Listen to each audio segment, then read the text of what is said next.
કે કોઈ પણ સમાજના યુવક કે યુવતી, આપણો બ્રાહ્મણ સમાજ નહીં, કોઈ પણ સમાજનો યુવક કે યુવતી જ્યારે કોઈ પણ દીકરી મોટી થાય અને ઘરેથી ભાગી જાય ત્યારે એના મા બાપને ઘણું વેઠવું પડે છે, ઘણી તકલીફો સહન કરવી પડે છે અને એના કારણે સમાજમાં મોઢું બતાવ જેવું કે રહેતું નથી.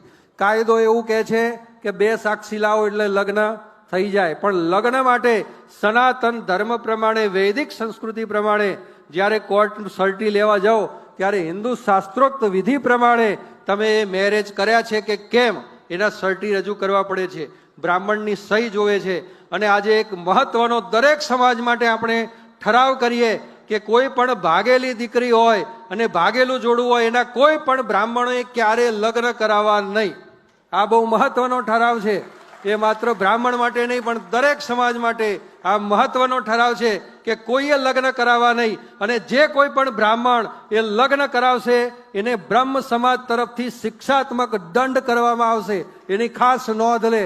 માટે આજ પછી કોઈ પણ લવ મેરેજ ભાગીને લગ્ન કરતા માટે આ ધર્મ સંસદની અંદર મોટામાં મોટો આ ઠરાવ પસાર કરવામાં આવે છે અને એનું અનુમોદન આપણે બધા કરીશું. બોલો, આ ઠરાવ મંજૂર છે?